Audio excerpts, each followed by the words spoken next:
Welcome back to Yomikata, the way of reading, where we explore books that sharpen our thinking and quietly transform our lives. Today, we're diving deep into one of the most practical and powerful books on behavior change, Atomic Habits by James Clear. This isn't just a guide to forming better habits, it's a blueprint for reshaping your identity, your systems, and your outcomes.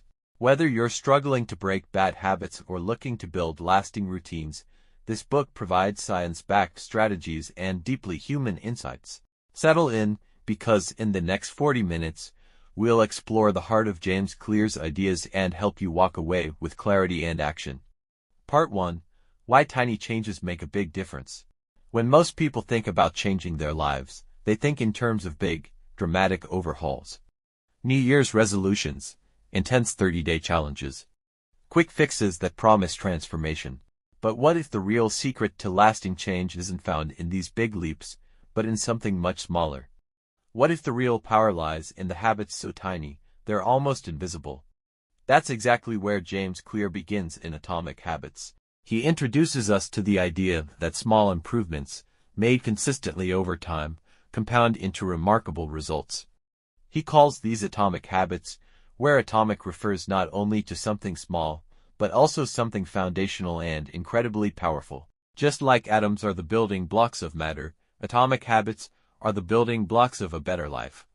Clear illustrates this beautifully with a simple math analogy. If you improve just 1% each day, you'll be almost 37 times better by the end of the year. That might sound like a stretch, but it's pure compounding. Small changes don't feel significant at first, but when you compound them over time, the results are extraordinary. And the opposite is also true. Small declines, repeated daily, lead to slow deterioration. Missing one workout doesn't ruin you. But missing one a week, for a year, that starts to build a new identity. Here's the challenge. Habits are often too small to notice at first. You go for a jog, and nothing changes. You eat one salad, and you don't lose weight. You meditate for 5 minutes, and your mind still feels messy. It feels like nothing is happening. This is what Clear calls the valley of disappointment, the gap between effort and results, where most people give up. But this is where compounding is quietly working in your favor, behind the scenes. It just hasn't surfaced yet. Clear wants us to shift our thinking. Most people focus on goals, the outcomes they want. Lose 10 pounds, write a book, get promoted. But goals are like the tip of the iceberg. What matters more is the system beneath the surface, the daily habits that lead to those outcomes. That's why he writes, you do not rise to the level of your goals. You fall to the level of your systems. This single idea is a game changer. Because goals don't create results, habits do. Goals are good for setting direction, but systems are what carry you forward. If you want to change your life, don't start with a goal. Start by building a better system. Start by mastering the small things. A good system doesn't depend on motivation.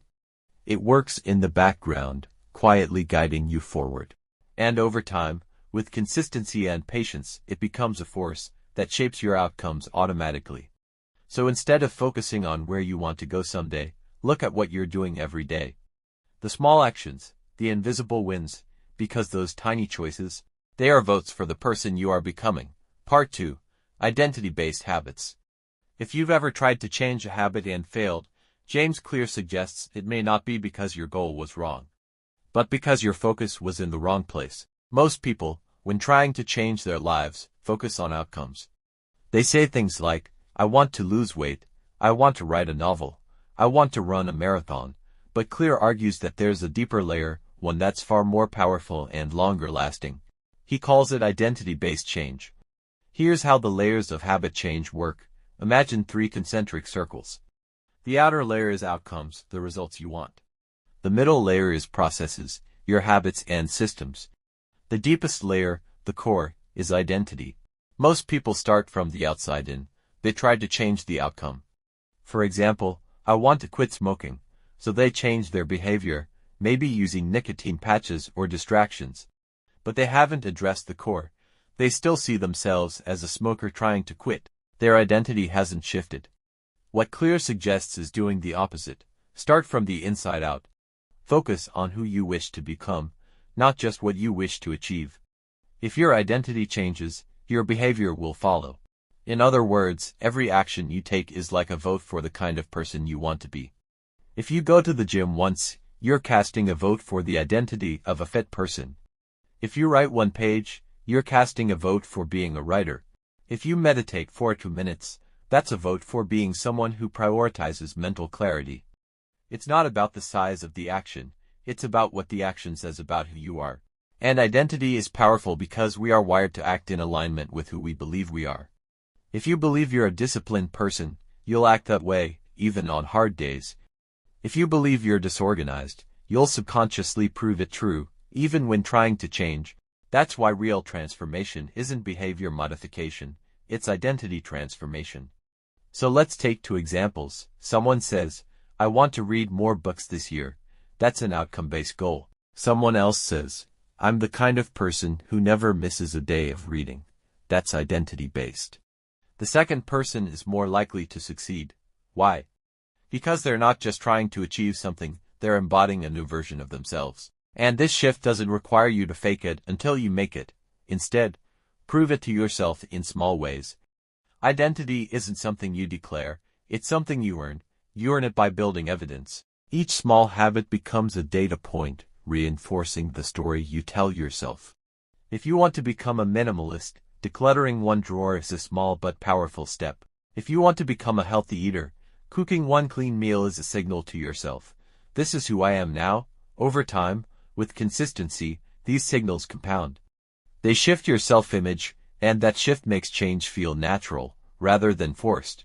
Ultimately, behavior that is incongruent with your identity will not last.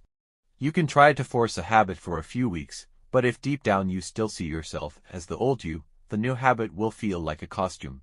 To make change stick, the habit must become part of who you are, so don't just chase results. Ask yourself, who is the kind of person that could achieve this goal? What would a healthy person do? What would a focused person do? What would a calm person do? Then start acting like that person, one small action at a time. Because in the end, it's not just about what you do, it's about who you're becoming. Part 3, The Habit Loop, How Habits Really Work. Understanding habits begins with understanding how they actually function. According to James Clear, every habit, good or bad, follows a predictable cycle. This cycle is what he calls the habit loop, and it's made up of 4 key stages: cue, craving, response, and reward. Let's break this down step by step. 1. The cue. The cue is the trigger, the signal your brain picks up that tells it to begin a behavior. It can be anything: the time of day, your environment, an emotional state, or even another habit. For example, waking up in the morning may cue you to brush your teeth. Feeling stressed might cue you to reach for a snack. Seeing your phone light up might cue you to check a message. The cue is what starts the loop. 2. The craving. Next comes the craving, the motivational force behind every habit. But here's the key insight. You don't crave the habit itself, you crave the change in state that it provides. You don't crave brushing your teeth, you crave the feeling of cleanliness. You don't crave scrolling social media, you crave distraction or connection. The craving gives the habit its emotional weight. Without craving, the cue means nothing. 3. The response. The third part is the response, the actual behavior or habit you perform. This could be as simple as picking up your phone or drinking a cup of coffee. Whether or not you respond depends on how motivated you are and how much friction stands in your way. If something feels too difficult, you're less likely to do it. That's why Clear later emphasizes making good habits easy and bad habits hard. The response is the action that bridges the desire and the outcome. 4. The reward. Finally, we reach the reward, the benefit you gain from doing the behavior. This is where the habit loop closes. The reward satisfies your craving and, crucially, it also teaches your brain that this loop is worth remembering. If the reward is enjoyable, your brain tags the habit as successful and stores it for the future. This is how habits become automatic. Your brain is constantly trying to save energy by storing sequences that lead to satisfying results. Let's look at a simple example to tie all this together. You walk into a dark room, cue, you want to see, craving, you flip the light switch, response, and now the room is lit, reward. Over time, you don't even think, the loop is so ingrained, it becomes reflexive. What's powerful about Clear's model is that it gives us a blueprint to intervene. If you want to build a good habit, you can intentionally manipulate each part of the loop. You can create better cues, leave your workout clothes visible, or place your journal on your pillow. You can make cravings more attractive, associate habits with something pleasurable. You can simplify the response, reduce friction, break habits into smaller steps. And you can reinforce rewards, track your progress, or give yourself a small positive feedback loop. And if you want to break a bad habit, you do the reverse. You make the cue invisible, the craving unattractive, the response difficult, and the reward unsatisfying. This simple but profound framework, cue, craving, response, reward, gives you control over the invisible architecture of your behavior. Instead of relying on willpower or motivation, you begin to shape your habits at the level where they truly live, the mind's automatic patterns.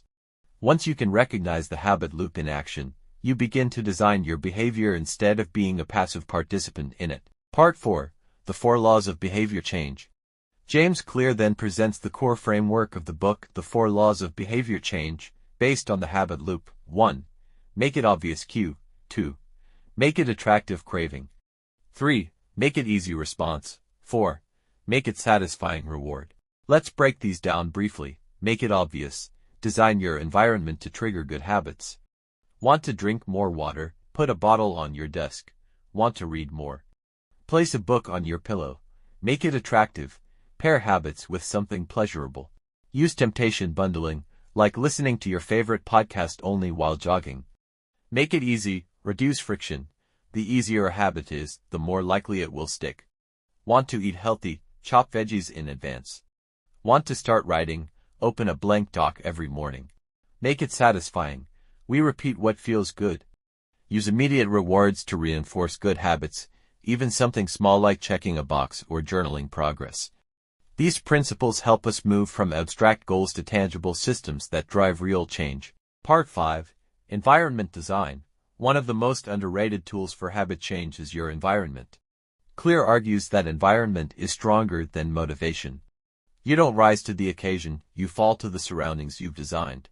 If your workspace is cluttered, your mind is cluttered. If junk food is visible, you'll eat it.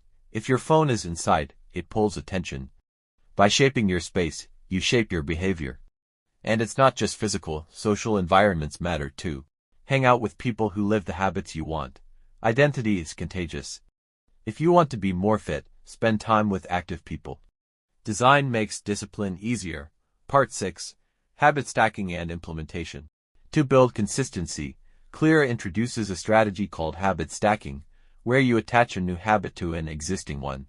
For example, after I brush my teeth, I'll meditate for 2 minutes.